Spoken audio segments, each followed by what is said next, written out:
Good morning and welcome to this Monday, September the 20th version of Sunrise to Sunset with Pastor Gene. Before I get started with Matthew 18 today, I want to say a word of appreciation to all of those who have volunteered and all of those who are working so diligently to prepare for the time when the church reopens for public worship.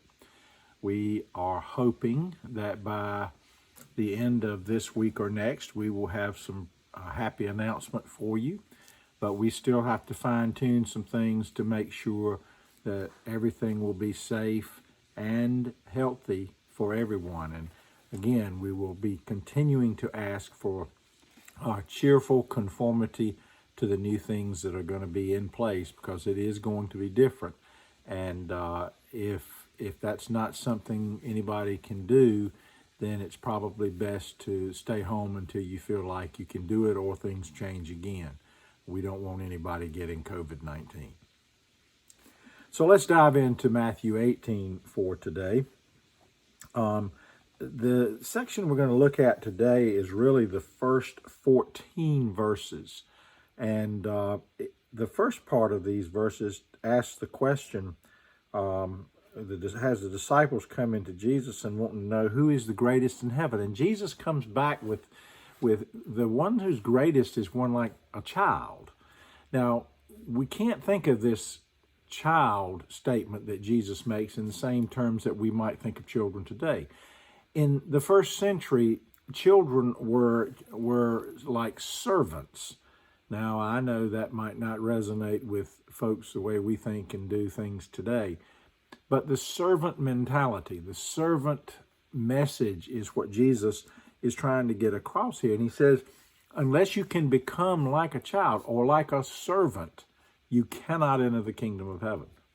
Now, a servant is humble, not arrogant. And he goes into this whole business about being arrogant in the next section, when he talks about putting stumbling blocks before the little ones who believe in me.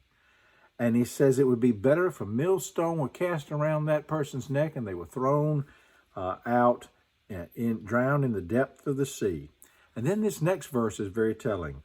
Woe to the world because of stumbling blocks.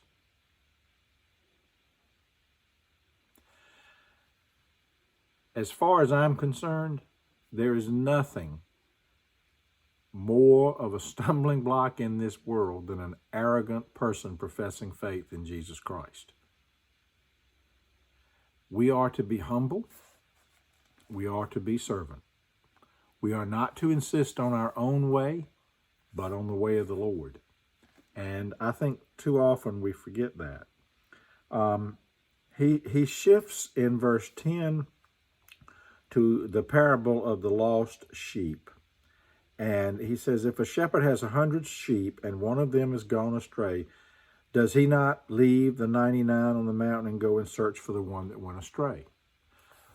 Now, this poses quite a practical concern here. You leave the 99 and you go after the one. Why in the world would you do that? Wouldn't you rather protect the 99 than to go after the one? Well, the 99 ought to be able to take care of themselves. They ought to be able to look out for one another. They ought not be causing stumbling blocks that get in the way of progressive faith. While we go after that one, but by going after that one, we don't go after them because we want them to come back and have their way. We want to go after them so they'll come back and be a part of the 99 and make the complete group. Do we always succeed? No, I'm afraid we don't. But when we do, we bring people together and we remove the stumbling block of arrogance from our midst. And that's a goal that every one of us should strive to do every day from sunrise to sunset.